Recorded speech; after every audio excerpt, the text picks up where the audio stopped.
Welcome to G-Man Gaming and Reviews. Today's video is going to be a take two on my Warhammer 40K video game tier list. I thought I would do an updated list because I've done a little bit of research and extra playing on games based on comments that I got from previous people. Comments such as Kusiget1, who said, "Can you tell me why Armada is disappointing?" Nindao saying, "Where is the Fire Warrior game? I actually liked it." And a lot of feedback about how the character from Boltgun is not Titus. So thank you for everyone who gave me the feedback, as well as FN Wendigo, who said Space Marine 2 has no content. So I thought I would create another tier list based on, so I've been playing some of the other games since then. So I've been playing Fire Warrior and Warhammer 40K Darktide, and what was the other one that I've been playing? And Mechanicus. So my opinion has changed a little bit it's actually changed quite a bit on the tier list. So we'll go ahead and rip into it and we'll do the next tier list. Like I said, these are all the Warhammer 40K games that I've played. So if you see a game on the list here that I haven't played, that's the reason why, because I haven't played it. So there are some other games like Warhammer 40K Internal Service that I just haven't played and that you can't play anymore. Before we're into it, so there's going to be 7 tiers like before. God, Emperor tier, amazing, great, good, disappointing, heresy, haven't played. Now, the haven't played tier list doesn't really matter because I don't really have any games that I haven't played. So let's get into it. So the first one is going to be Necromunda Underhive Wars. Now, this game goes in, I don't know what I did last time, but I'm going to put it in heresy. I'm going to put it in disappointing. The reason I'm going to put it in disappointing is that while it does have a few good things about it, when I played it, which was at launch, and about a year or two later with one of the DLC, which introduced one of the other gangs, I found that the game was buggy, the AI was buggy, the campaign was pretty good at introducing the mechanics of the game, as well as the story to an extent. And the campaign you do get to play through as the different gangs, just give you some back history on them. But realistically, I found that this game was disappointing, simply put, because this game was made by the people who made Mordheim, which is a similar game. So Mordheim and Necromunda Underhive Wars are pretty much the same game. The settings are supposed to be very similar. So you're basically playing as gangs in Necromunda Underhive War, and you're trying to find loot and get rid of the other gangs. Mordheim is pretty much the same in that respect, in that going through Mordheim to find Weirdstone. So the problem with Necromunda Underhive Wars, as I've said before, is that unlike Mordheim, which it had 6 factions in it, and each of the factions felt really different from each other. In this game, I found when you play as a couple of the factions, and there just isn't enough there to distinguish the factions from each other. So, if I remember correctly, the very first clan that you play as is Clan Escher. Now, Clan Escher is known for being an all-female gang, and they're known for using poisonous weapons, right?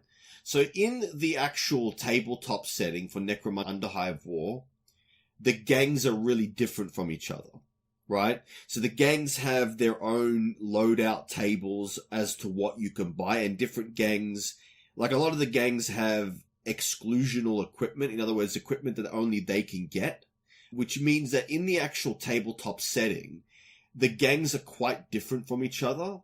But I found in the actual video game, there isn't very much separating the gangs from each other. The Goliath gang doesn't really feel like big powerhouses, and the Escher, I don't know, it doesn't really do a very good job of delineating the differences between the different gangs. And then there's the fact that the AI was a buggy mess at release. Like, my very first video that I ever did was a game showing the bugs of the AI. It was a buggy mess at release. Like I said, I was really, like, this game, the reason that I ended up even becoming a YouTuber in the first place was because I tried to write a negative review of this game, right? And I actually ran out of characters on Steam. The limit on Steam for reviews is like 7,000 characters, right? So I literally ran out of characters on Steam, which prompted me to create my own website, gmanreviews.blog, in order to write a review of this game, right? Like I said, it has some good things about it, but overall it's a very disappointing game. The other problem that I have with it is the fact that your clan leader in this game is really overpowered, right? Like, with the clan leaders, you can give them a gun and they can basically just go around taking out two enemies by themselves every turn almost. Like I said, it has the setting to be an interesting game, but the execution was just really bad, especially considering that this game was developed by the people who made Mordheim. And Mordheim was an awesome game. I still play it to this day. So next we're going to talk about the original Dawn of War. I'm going to put it in amazing. So the thing about it is that it was created a long time ago. I think it was early 2000s. It was obviously, I think Dawn of War 2, I think, was created in 2004. So this was created before that. So the thing is that the campaign follows, so this is going to cover Dawn of War and Soulstorm and Dark Crusade, because they all pretty much use the same engine. When I say same engine, the same sort of type of game. They're both RTS games. So Dawn of War is a great game. The series is really good. The only reason that it doesn't end up in God Emperor tier is because I think that there are other games out there that really, like, they go above and beyond in representing the Space Marines. So that's the only reason why the original Dawn of War is not in God Emperor tier, but otherwise it would be God Emperor tier. Good solid RTS that is, I think it was based off 5th or 6th edition. I think it was based off 5th edition Warhammer 40K. So it has things in it that you wouldn't see in the more modern games. So it's a really good solid RTS. There's a lot of different factions. Soulstorm is actually really good. I've been playing that game for ages. It's still a great game with a lot of different factions that I still haven't played all of, or at least not in depth all of them, because they're all very different from each other. This game, because it's Warhammer 40K, it does a really good job in the factions really feel different from each other, and they feel like you would expect them to feel in their 40K in a 40K universe. Orcs build up WAR by placing WAR banners, which affects their ability which increases their recruitment cap, but also as they raise their WAR, they get access to more powerful units, which is consistent with the Warhammer 40K setting of Orcs, because Orc society, as it gets more and more numerous, they upgrade their tech. So like I said, the original Dawn of War series follows the Blood Ravens chapter. Now, the Blood Ravens chapter, it was a new chapter that was created solely for this game because GW did not want to put a already existing chapter in the game because they were worried about licensing towards that chapter. So they created an entirely new chapter called the Blood Ravens. The Blood Ravens are actually really interesting of a chapter that you see in Dawn of War 2, where they have a lot of psychers and they actually do use teleportation equipment that Space Marines don't normally use. Normally it's the Grey Knights who use teleportation equipment because Grey Knights have a resistance to the warp. So the Blood Ravens are unique. Like I said, it's a good, solid RTS. You should get it if you don't already have it. There are people like Gumza who still use the footage of it in their gameplay videos, and this game came out like in the early 2000s. great solid RTS, nothing bad to say about it, really awesome game. Next we're going to talk about Warhammer 40K Boltgun. Now, Warhammer 40K Boltgun is a game that if you combined a 90s Doom style game or Wolfenstein with the aesthetic of Warhammer 40K and modern game mechanics, you get Boltgun. It feels like a 90s shooter, like a 90s FPS Doom style shooter, but you can definitely tell it's set in the Warhammer 40K universe. I'm going to put it in amazing. The reason that I don't put it in God Emperor tier is because there's mechanics in the game that you just don't use at all, like the close combat mechanics. I found that the close combat mechanics in the game were not really that useful because the enemies can still attack you when you're using the close combat attack, which is basically a chainsword. I just found that the way the game plays, it plays very different from, say, Space Marine, in that in Space Marine 2, you get health back by committing executions on enemies, right? In Warhammer 40k Boltgun, you don't get health by doing executions on enemies, right? So the problem is, if you try to get close enough to an enemy, whether it's a Terminator or a Chaos Plasma Gun Renegade, they're probably going to kill you. So the game incentivizes you to play as a ranged game, right? But because it has close combat mechanics in it, like, I found myself never using the close combat mechanics. There were times when it was useful to charge into, like, smaller enemies, but most of the time I would play from range, just simply put because it's very easy to die in Boltgun. The difficulty in Boltgun, if you decide to play it, if you just try to play as a melee character, is really high to the point that you're probably going to be dying a lot. And the game doesn't reward you for playing melee. So because of that mechanic, that's the only thing that gets it down from God Emperor tier into amazing. It's still an awesome game. It's just that the melee mechanic just doesn't really fit. They shouldn't have bothered with it. I get it's in there because you're playing as a Space Marine character, but I just found that when I tried to melee characters, whether it was bosses or Chaos Terminators, most of the time I would just die. And the thing is that the game has unlike Space Marine, you can hold a lot of weapons and cycle through them. So realistically, you're always going to have a ranged weapon to deal with whatever it is you're dealing with. So if you're dealing with Terminators, you can shoot them with the plasma gun. If you're dealing with everything else, with light infantry, you can hit them with the heavy bolter or the regular bolt gun. So the point is that because of the vast array of ranged weaponry, there's just no point. Like I said, it is like a Doom game in that there are a lot of different weapons in this game that you can equip. Like I said, it's a great game. It's just that it's not in God Emperor tier because of the melee mechanic. The next one is Dawn of War. I'm going to put it in good.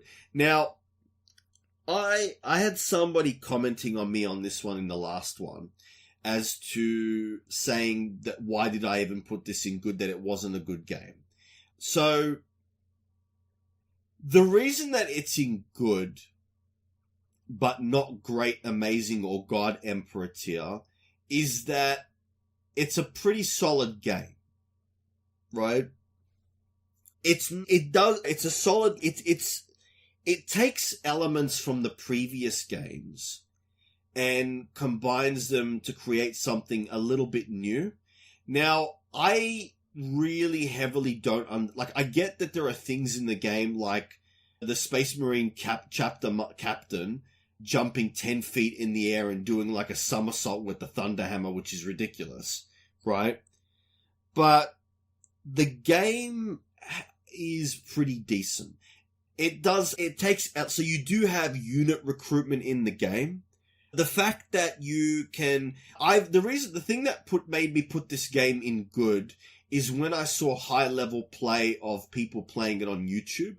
So one of the really interesting things about this game is the fact that when you play, I think, a multiplayer game or in the campaign, you unlock various hero characters, and in every battle you decide beforehand so you'll have a list of heroes that you can pick, and you decide which two you want to pick.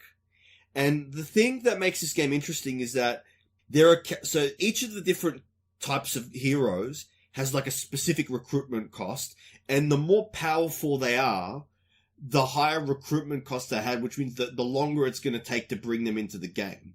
So it creates this unique opportunity cost where do you decide to focus on recruiting the heroes that have the lower recruitment cost to give you a leg up at the beginning? Or will you instead pick more powerful heroes so that you're stronger in the late game? Or do you decide to pick a mix of the two? Because of that unique mechanic, which isn't in the other games, that's what gets it into good. Like I said, it's not great. It's not amazing. It's not God Emperor tier, but it is interesting enough of a game that I wouldn't recommend buying this full price, but on sale, especially nowadays with like instant-gaming.com and Fanatical and Kinguin, you could probably get this game at a good price. Like I said, it builds on from the previous games. In my opinion, it's nowhere near as good as Dawn of War 2, or it doesn't have enough factions to be as good as Dawn of War 1, but it's still a decent game. The next one is Warhammer 40K Fire Warrior, which I didn't review in the last tier list because I hadn't played it. Now, this is an old game and it's a first-person shooter. So if I was to say compare it to something like Space Marine, it wouldn't be an accurate comparison. I would need to compare it with a title that is more comparable to when it came out. So for its time, it's a great game. Okay? It's interesting that the first FPS shooter that they released for the Warhammer series was Fire Warrior with the Tau. And I think at that point the Tau had just come out. So I don't know if they were trying to get people to play the faction. Now, the game is a pretty great game, especially for its time period. It does have weird things about it, like guardsmen being able to tank pulse rifle shots to the head, and the fact that in the game you can only ever hold two weapons, which is weird, especially when you compare it to other games. The other thing the thing that makes the game interesting is the fact that every mission, you start with the Tau pulse rifle, but because you're not going to find very much ammunition of it, you're probably going to be using another weapon, which will be the las gun or an auto gun that you pick up off. So in this game, you play as a Tor Fire Warrior in missions against the Imperium. At least that's where I've played up to. So later on, you fight Space Marines, but early on, you're basically dealing with Imperial Guardsmen. Now, the thing is that in this game, Imperial Guardsmen can tank shots to the head with the pulse rifle, which is weird. But it is for its time, it is a good game. It is a great game. It's a great game. The setting is especially early on when you're doing the tutorial, you get to a section where it actually has like these projectors that tell you about lore about the 40K universe and how it relates to the Tau. The missions where you have the dialogue are really good at setting up the universe and your place as a fire warrior. Like I said, it is a pretty great game. You can get it on GOG. So, like I said, it's a good game. I know I put it in the great set, but I'm going to say good. It is a good game. For its time, that is. So, yeah. The next one is Warhammer 40K Armageddon and Armageddon Orcs. So, this one is a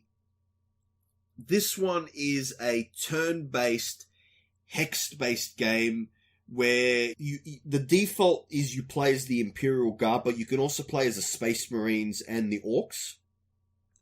I'm gonna put it in Great. It has a... Actually, okay, so I'm going to do a little bit... I'm going to put it in Great. So it has a very large unit variety of... Especially if you're playing the Imperial Guard campaigns, it has a very large variety of tanks and infantry that you can choose from. Not a very large amount in terms of infantry, but it has quite a few different vehicles that you can take, as you would expect for the setting of Armageddon. So for those of you who don't know, Warhammer 40K, Armageddon is a Forge world, and in the Warhammer 40K universe, a Forge world is where the weapons of war that the Imperium uses are manufactured. The Orcs in particular have tried to take over Armageddon multiple times because it's a Forge world and because of its industrial capacity. Interesting thing about the Orcs can use human technology, but humans can't actually use Orc technology, funnily enough. So the thing that I will say about this game, though, is that if you've never played as the Imperial Guard or the Astra Militarum and you have no familiarity with the tanks, it can be quite difficult, because I know what all the tanks do, right? Because I've never actually played the tabletop as the Astra Militarum, but I have all the books and I've played the video games before. So I'm familiar with the tanks and I used to read the Imperial Guard, the Forge World books. So I'm very familiar with the different types of tanks and their uses. The problem with the game is that it doesn't do a very good job in telling you what all the tanks are for. Unless you've actually played as the Imperial Guard before, you would probably have to look up some sort of tutorial to find out what each of the units do. It's just, they don't do a good job in explaining what the individual units do and what are good for. So if you're just coming into this and you've never played Warhammer 40K at all, and you try to play you're probably gonna be like, I have no, because the game just gives you a certain amount of units that you can take, but it doesn't really tell you what units to take. So you have a certain number that you can equip, but it doesn't tell you what units to take. So the problem with that is, for me, it's fine, right? But for somebody coming into this game who's never played anything else, or if they've never played as the Astra Militarum or the Imperial Guard, who are the same thing, they would probably have to trial and error, and it's not. Yeah. So that's the one thing that stops it from being amazing or God Emperor tier, is the fact that there's a lot of variety to it. Now, this game is no longer available for sale on Steam, but you can get it on GOG, and including all its DLC, it is still available, just not on Steam.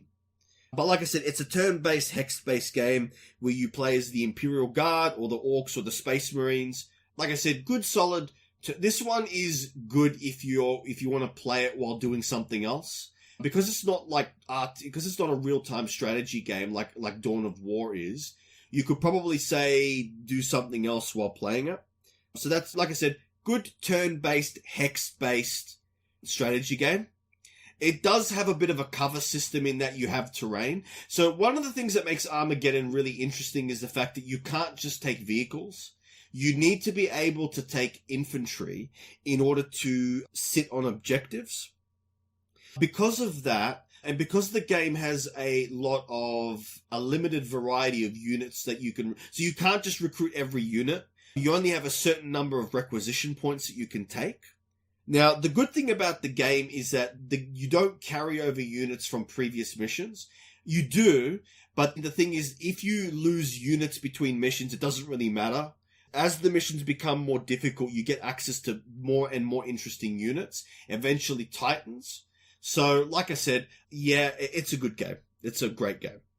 Next, we're going to talk about Warhammer Darktide. Now, in my previous playthrough tier list, I put this in disappointing. I'm actually going to put it in amazing. The reason being is that I went back and played it again, and it's actually a really good game. I think the reason that I gave it the tier that I gave it last time was because I don't think I'd played it enough. So basically the way that the game works is it's a first person shooter, right? Also melee, but it's basically a first person shooter where you play as a class. So Zealot, you can play as an Ogryn, a Psyker. The game is actually really interesting. So the setting's actually really interesting. You're playing against the servants of Nurgle, and you're trying to deal with a plague that's taken place in... Now, the setting, I believe, is actually unique and was created just for this game. So in it, you play as like a reject who...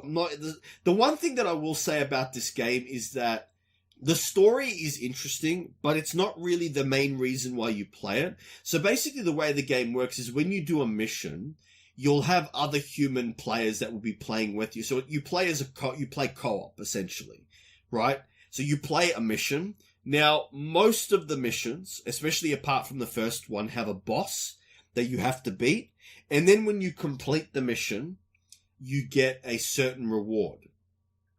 It's more like a combination of a first-person shooter and an action RPG.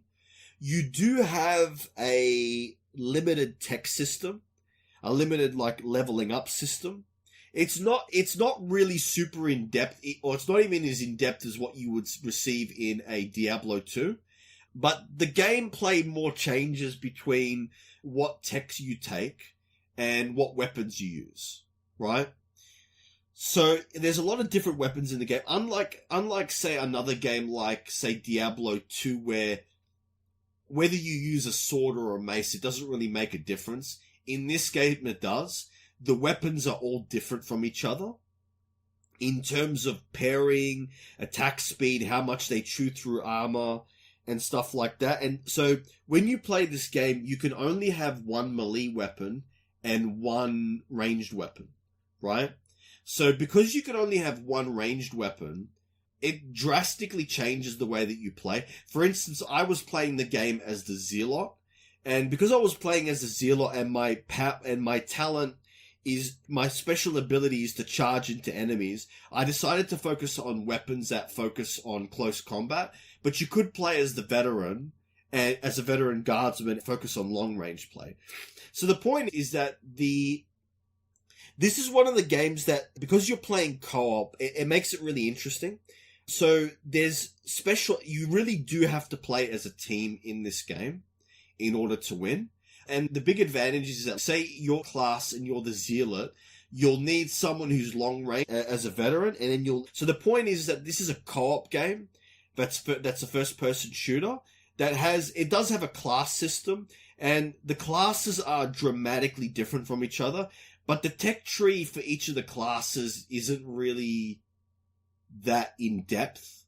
Really, you're going to be following down one line, which you'll understand if you play the game. Like I said, it's a simple game that you can just pick up and play.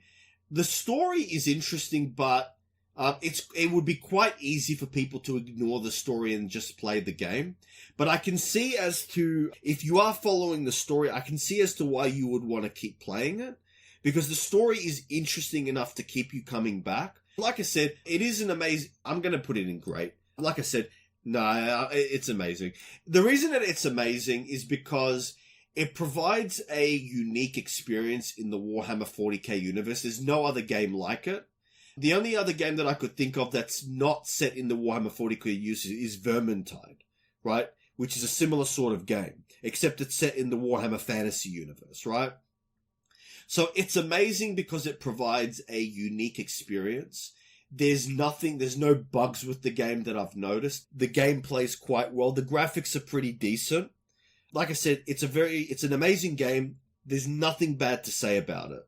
The only reason it's not in God Emperor tier is because I felt that the leveling, the tech tree, just, there wasn't enough in there to make it interesting enough for me.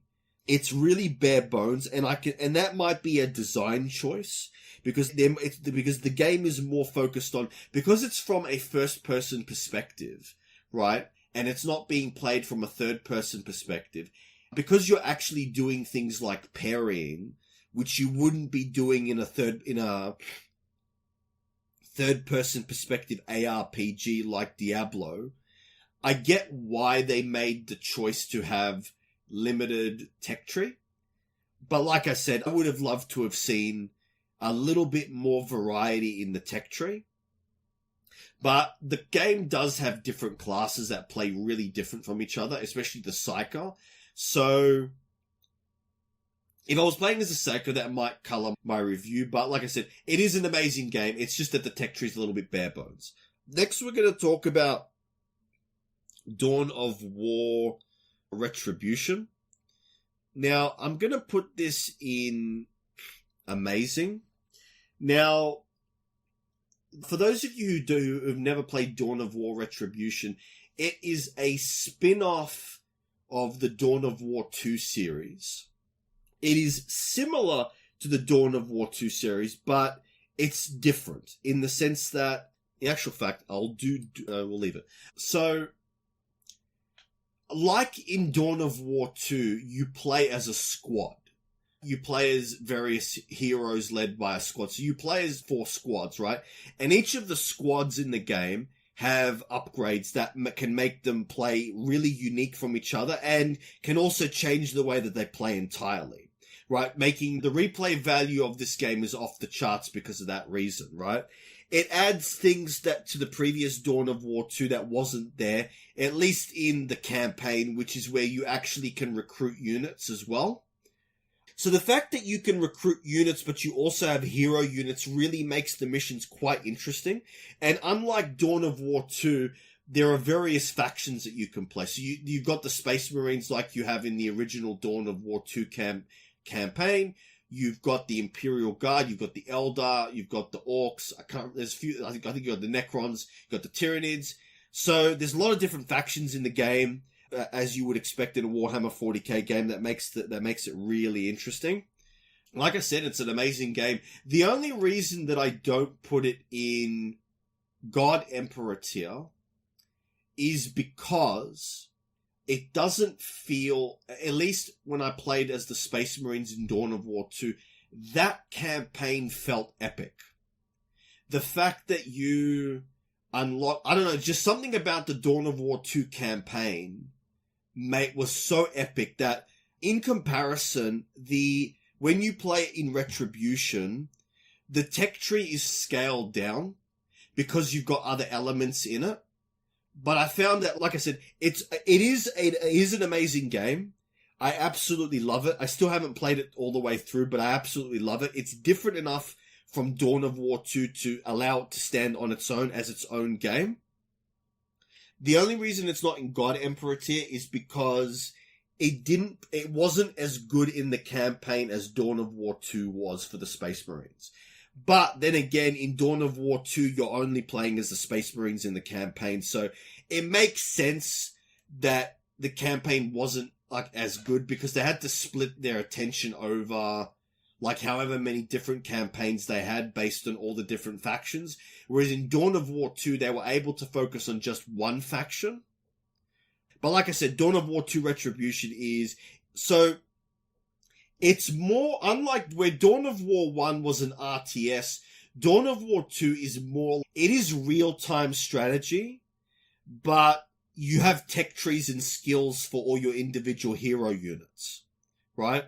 So that's what makes it really different from Dawn of War 1, is the fact that in Dawn of War 1 was just a straight RTS, where you had special abilities on characters, but you would upgrade your abilities through like buildings as opposed to like having a leveling up system that you would see in Dawn of War 2 Retribution and in Dawn of War 2.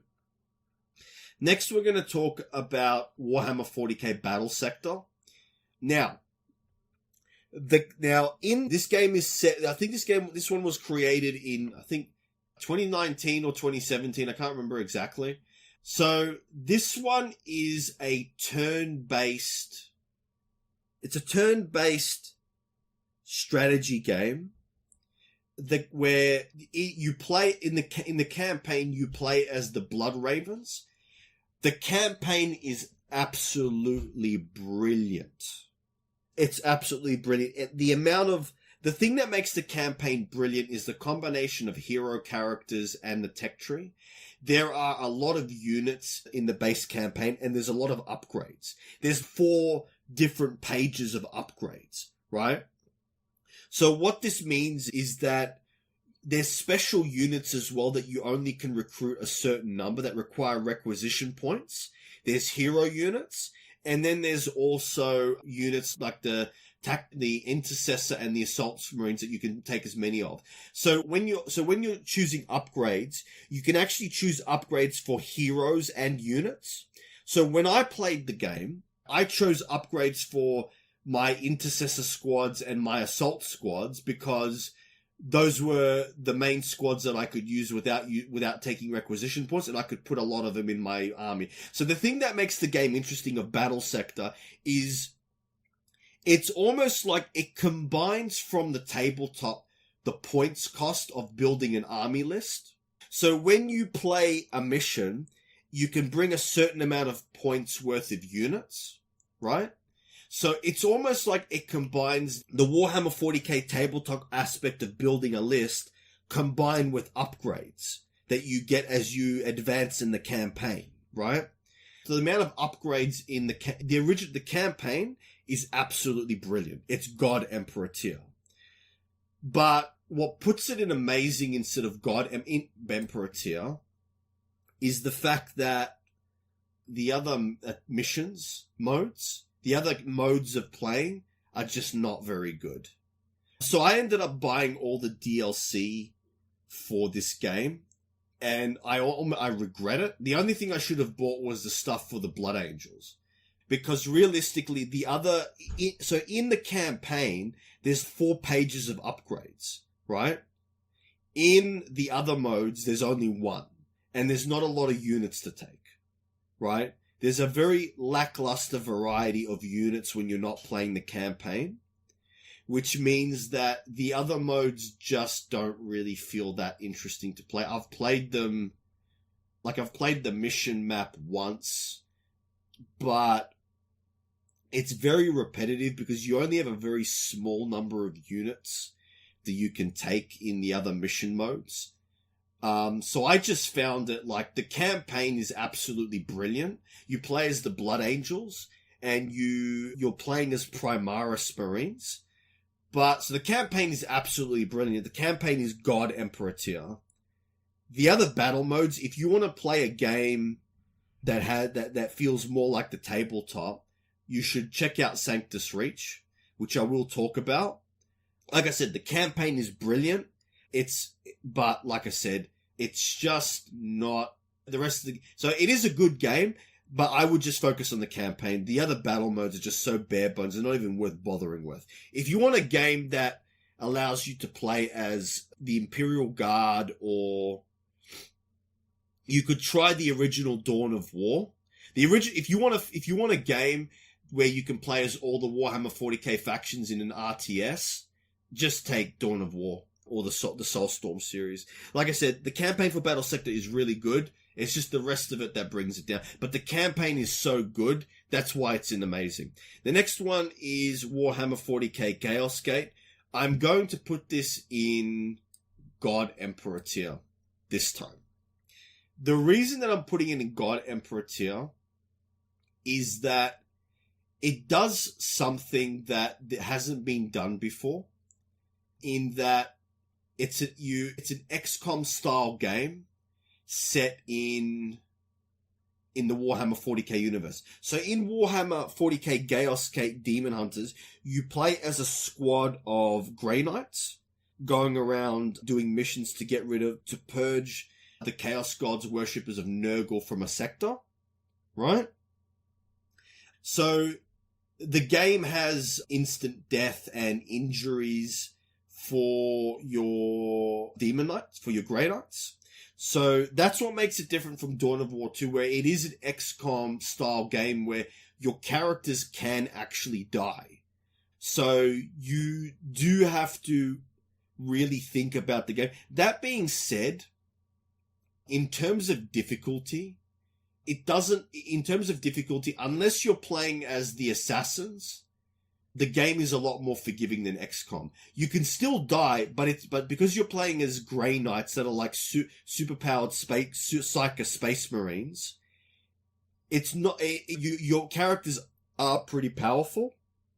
You do have different classes that can do different things.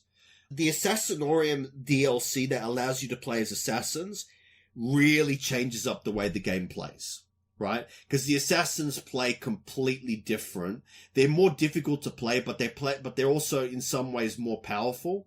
Like I said, it's a God Emperor tier game because it provides a unique style of game that you cannot get elsewhere. There is no other 40k game apart from Mechanicus that feels like a XCOM combined, and the fact that you're playing with the Grey Knights makes it unique. Like I said, God Emperor tier. Now, the next one that we're going to look at is Warhammer 40k Gladius Relic of War, and I'm going to put that in good. I put it in great last time, but I'm going to put it in good because it is a turn-based 4X game. It does have a lot of different factions, and the tech trees for the factions are really interesting. But that's the only really good part about the game. Now, I'm going to put in great. The factions are really different from each other. In fact, the reason why it's not good and it's great is because the factions are dramatically different from each other. This game, more than any other 40k game, really delineates the factions from each other in terms of the tech tree and what units you get up to. You don't have a large variety of units, or an incredibly large variety of units like you have in Sanctus Reach, but each of the units feel different from each other, and each different faction has completely different mechanics that you don't see in other factions.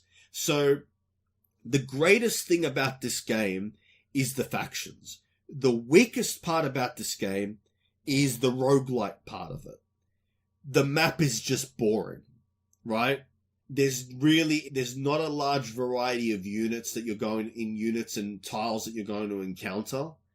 So the strongest part of the game is the factions and the tech tree. The weakest part of the game is everything. It's a 4X game where it looks like the developers put all the attention on the faction tech tree and very little on making the maps interesting.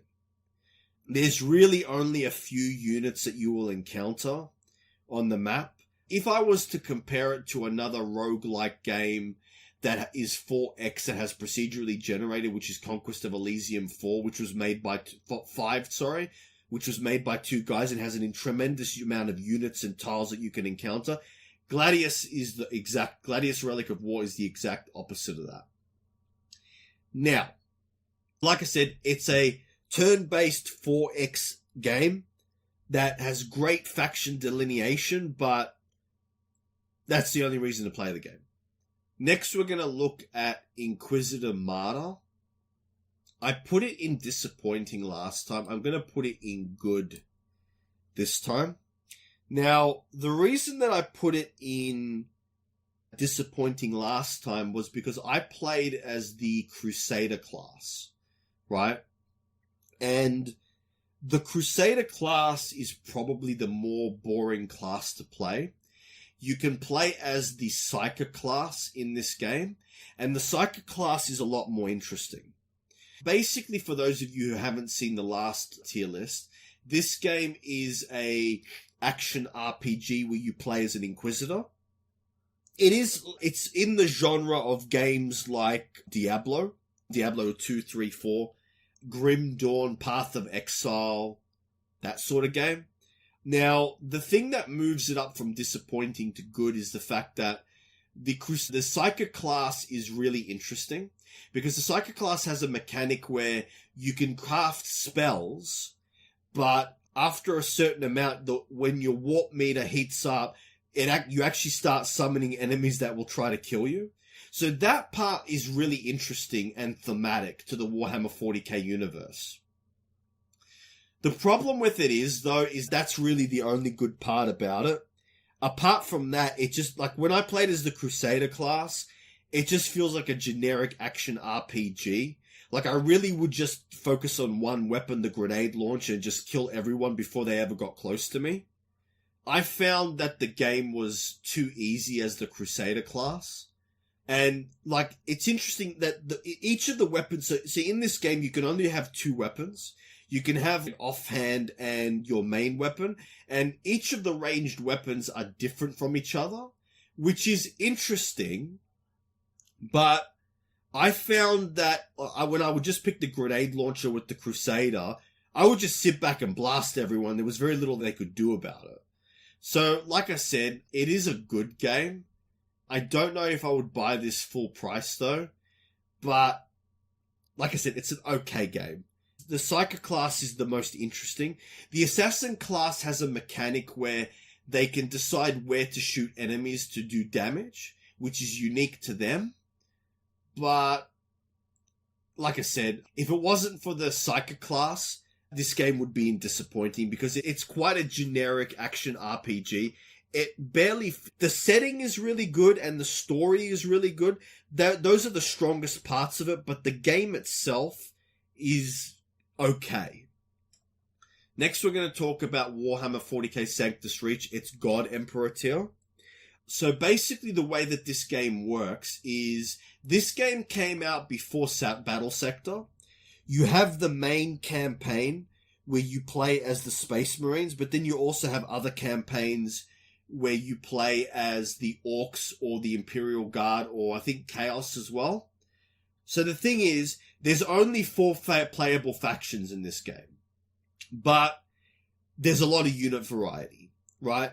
So because of that, if you want to play a Warhammer, like, this game is just good and all the DLC on it is good, right? So unlike Warhammer 40k Battle Sector where you have a camp, where you have a tech tree, in this game it's different where when units upgrade, when units get experience, they get to pick from one of 2 upgrades, and the upgrades are really powerful in this game and really make a difference, right? Like I said, in comparison, Warhammer 40k is a God Emperor tier game. You play as the Space Wolves. It's just, if you want a game that really represents the tabletop, Warhammer 40k Sanctus Reach is your jam.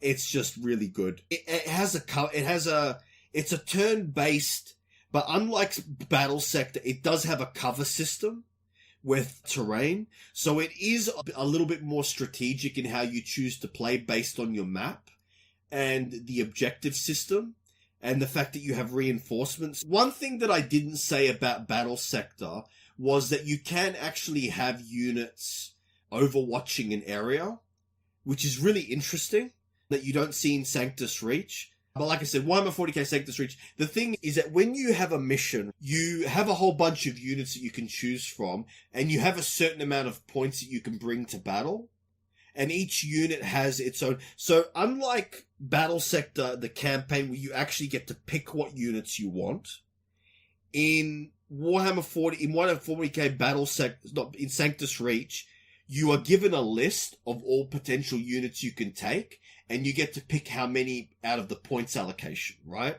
So this, for instance, say you'll have 1,000 points for a mission, and then you'll have all these units that have different points cost. And the more powerful a unit, the more powerful the points cost it is.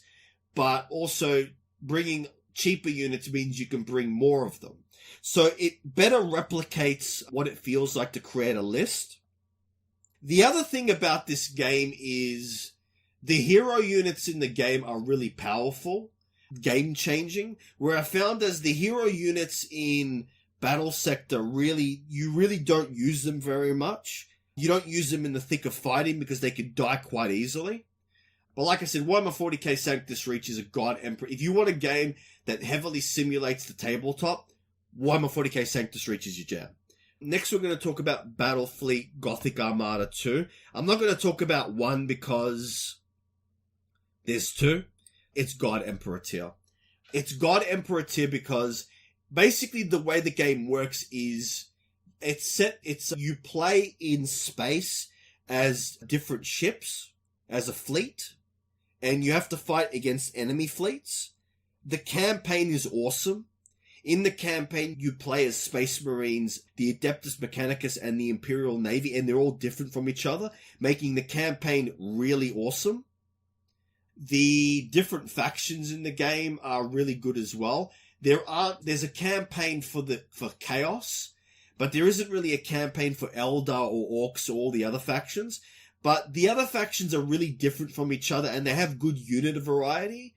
But the thing is that if you're going to play as the Eldar or the Dark Eldar, you'll definitely have to look up a tutorial video on how to play them, because they play remarkably different from the Imperial factions and Chaos. But like I said, it's a really awesome game. The story is really good.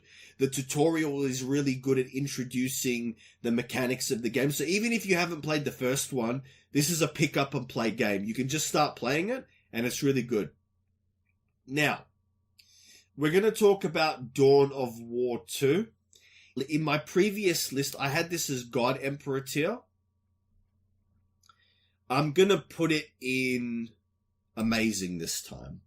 Now, the reason that I'm going to put it in Amazing is because the main campaign is absolutely epic. This is the game, in my opinion, not Dawn of War 1, that really captured the feel of what it feels like to be a Space Marine. The fact that you have different factions that you play against, and that they all play different from each other. So you fight against the Orcs, the Tyranids, the Eldar, and because you actually play against all these factions, and so the way the game feels is it's a real-time game, but you play as different units. So you'll have a tactical squad of Space Marines, a captain, a heavy squad, scout squad, assault squads, and a dreadnought. You can only take up to 4 squads or 5, I can't remember, including the chapter master. So the game has a lot of replayability built into it by forcing you to only take a certain amount of units. So the way the game feels when you're playing Dawn of War 2 as the Space Marines is it feels like, so you're playing through the game and you're teching up and you're going in a certain tech tree. So each of the units has about 5 or 6, I think it's about 5 like different branches that they can go through. And depending upon the branches that you take will almost completely change the way that unit plays, or gives them additional bonuses that completely change the way that they play. And then while that's happening, you're also unlocking loot as you kill enemies, which gives it a sort of Diablo 2 or Diablo quality, where as you kill enemies, you unlock cool loot. And the more loot you unlock, the better the game gets, like the more customizations options you have. So that's one of the really good things about the Dawn of War 2 is that it really feels like you're actually playing as a squad of Space Marines. And that really makes the game really replayable, which is why it's a lot of fun. Because as you unlock, say, Terminator armor, it greatly changes the way the game plays. And so you don't actually have to use Terminator armor if you want. There's benefits to doing so, but you don't actually have to. And that's one of the things that makes Dawn of War 2 so interesting as a game, is how it does that. Alright, so now we're going to move on to Battlefleet Gothic Armada 2. I'm not really going to focus on 1 because I haven't really played. I went straight into 2. Don't really see any need to play it. So we're going to put this in God Emperor tier. The reason it is in God Emperor tier is because it does something that no other game does. Rogue Trader does it, but Rogue Trader came afterwards, and it really still doesn't do it the way that this game does. So basically, Battlefleet Gothic Armada is you play as ship-to-ship battles in space, right? So the campaign takes you through playing as the Imperial Navy, the Adeptus Mechanicus, and the Space Marines, and they all play pretty different from each other, which is really cool. It's really good to have these 3 factions that you can control in the campaign. That's really cool. Like I said, it's a really good game. So there's 2 campaigns. There's the main campaign, where you play as the Imperium of Man, where you play as the Space Marines, Adeptus Mechanicus, and the Imperial Navy. And then there's a campaign with the Chaos Space Marines. There is no campaign for the Eldar and the Dark Eldar, but the skirmish games and the multiplayer games, I haven't played multiplayer, but the skirmish games are actually really interesting because the other factions are really different from each other. And so, for instance, if you were going to play as the Eldari or the Drukhari, the Dark Eldar, you would probably need to look up tutorial how to play as them, because they play drastically different to the way that the other factions play. But like I said, a lot of fun, great campaign, great skirmish mechanics, God Emperor tier game overall. Next, we're going to talk about Space Marine.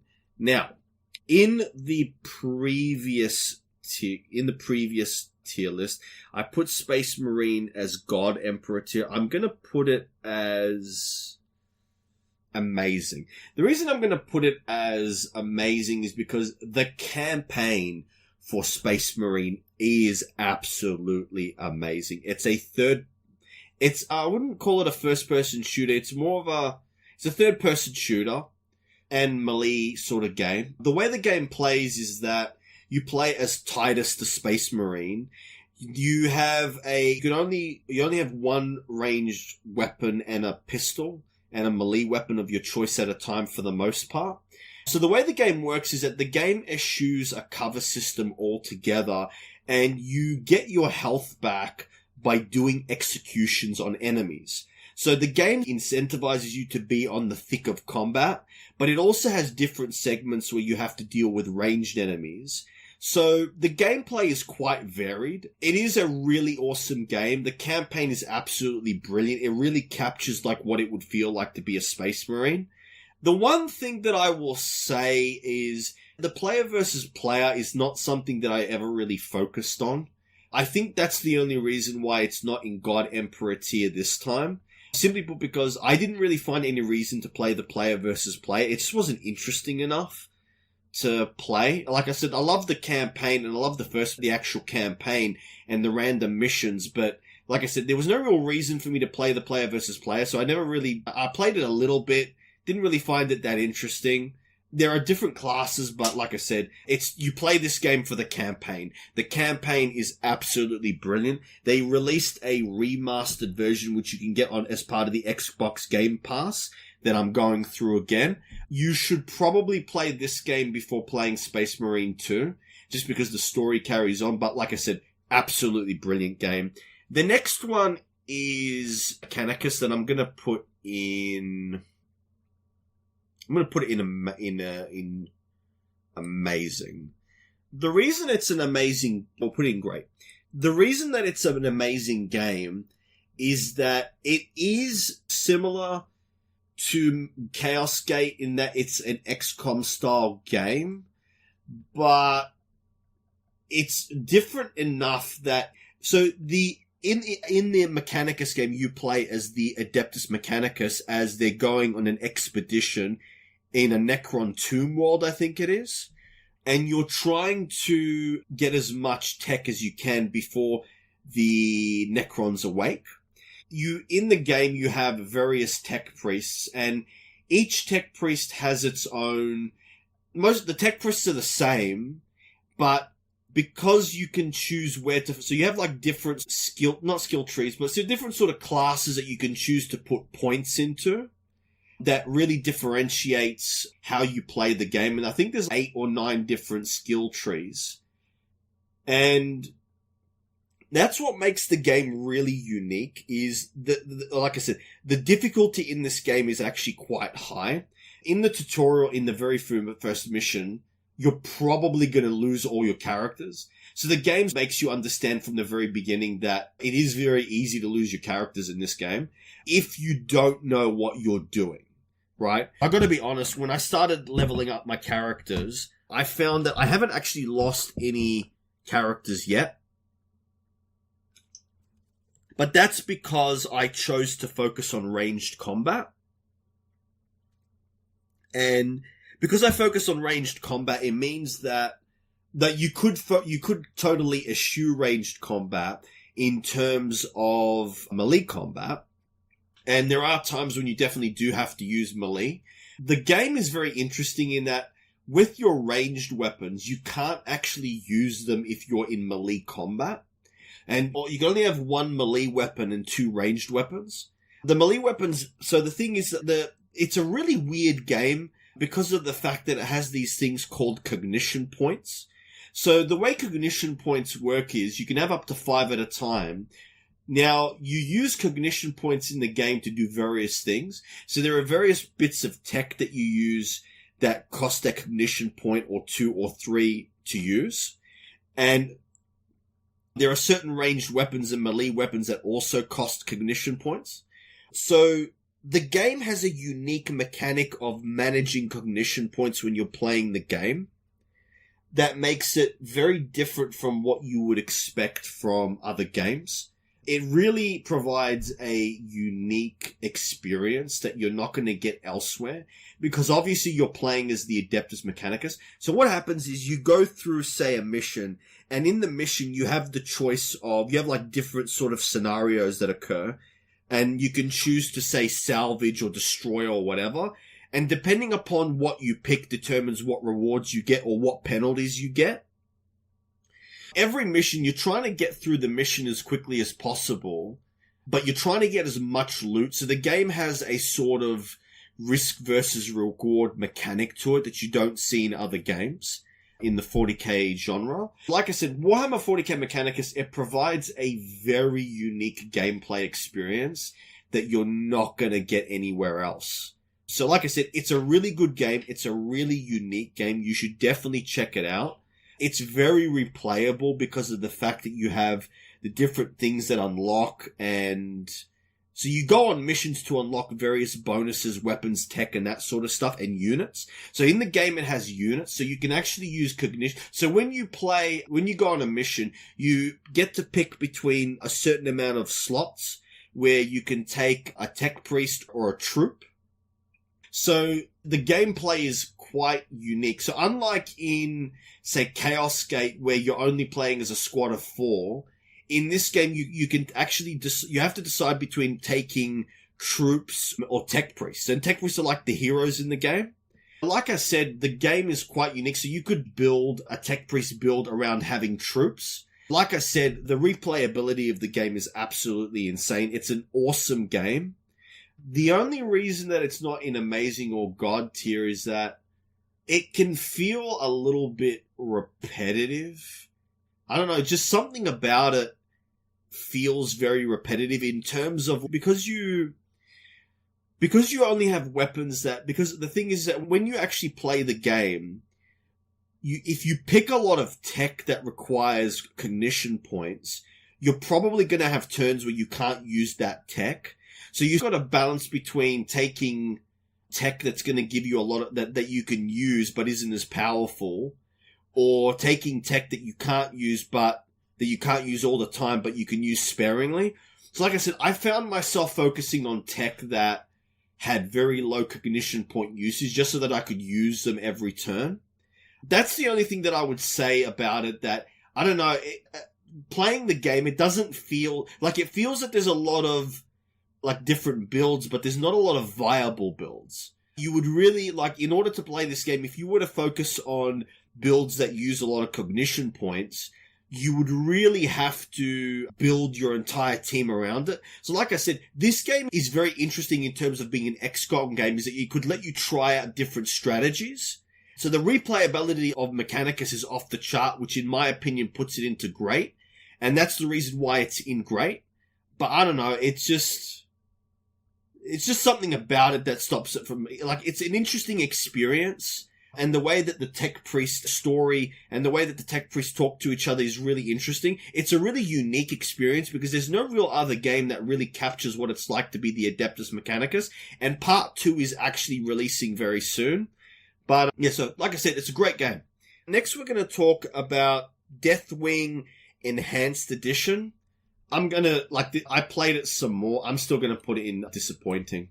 The reason that it's disappointing is because of two things.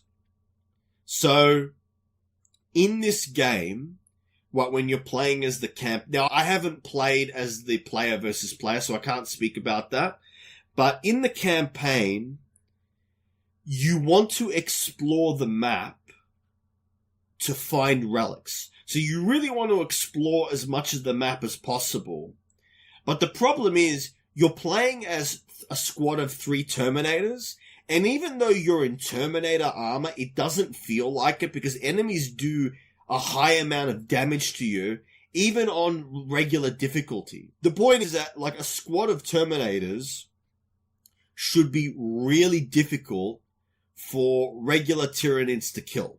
But it doesn't feel like it in this game. So in this game, it feels like you're trying to survive to get through them. It's almost like the game incentivizes you to get through each mission as quickly as possible because it throws a never-ending swarm of enemies at you. And the thing is, there's not just a never-ending swarm of enemies.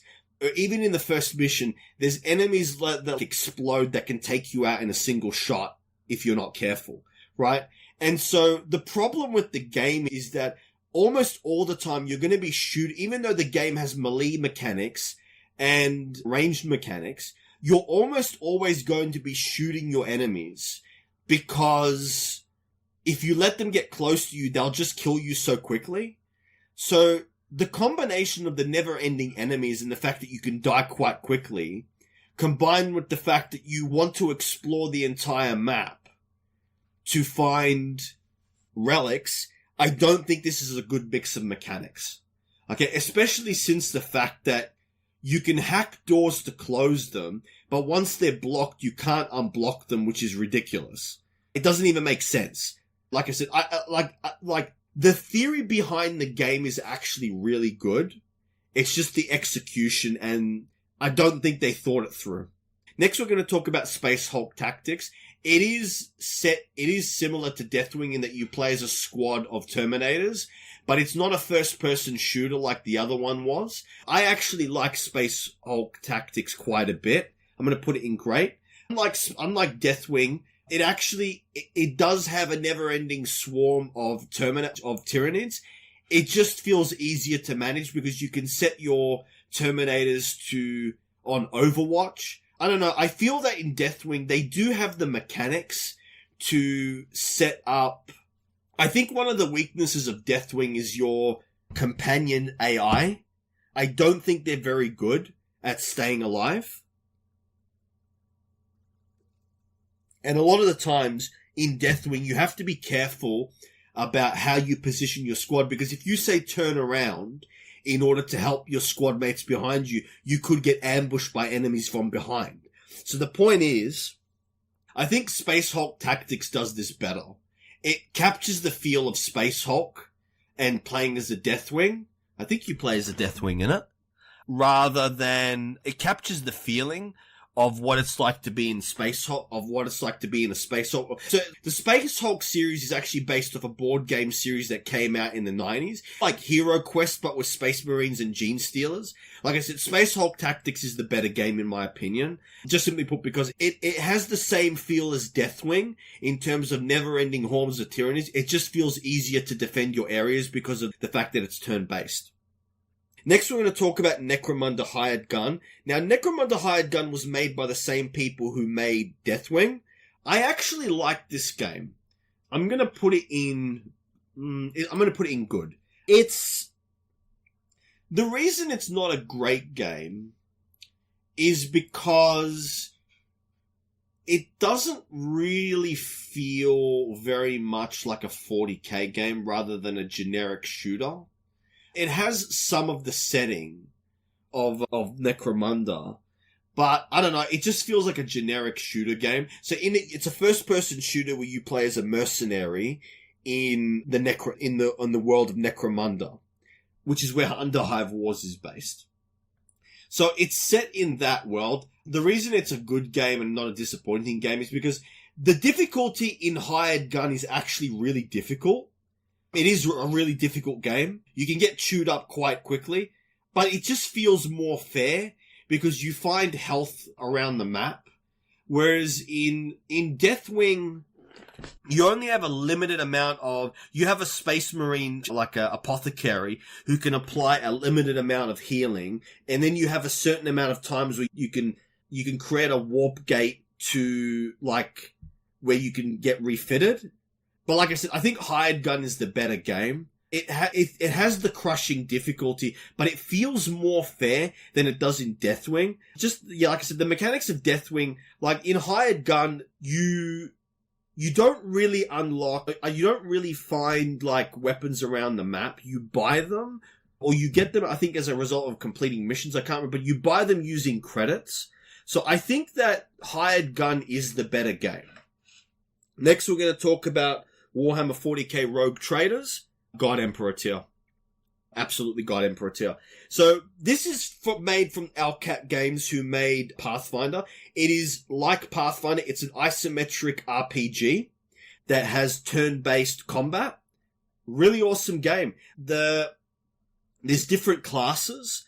And the interesting thing about this game is that each character starts with a certain class, right? And they have different types of level up, and there's a lot of abilities to choose from. It has the mechanics that you would expect from a D. And if you've ever played, so Alcat Games made the Pathfinder series, which the leveling up is really awesome. And they smashed it out of the park in this game, right? Because the way the game works is that you start as a character class, right? For I think 20 levels. And then after you pick a character class, after you get to level 20 or something like that, you get a choice between one of, I think, 3 or 2 other classes. So basically, and then what happens is, and then as you start leveling up, you'll level up and you'll be taking abilities in that class. So by the end of it, you're going to end up with very unique characters, right? That being said, but the thing about the game is that even if you are a beginner to this game, the game makes it easy to figure out what beginner options you should take if you're not very familiar with you couldn't be familiar because I think it has a unique sort of RPG system to it, right? But the point is that the good thing about this game is that there's a lot of replayability just in the classes alone. The story is awesome. The characters are awesome.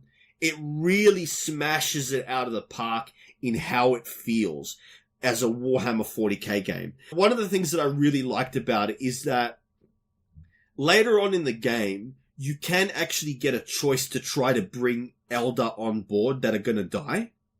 But if you do, your people end up killing them, which a lot of people might not like, but it's consistent with how the Imperium of Man deals with Xenos. With aliens, right? It's Warhammer 40k. And later, I won't spoil it, but later on you have a choice to save a planet.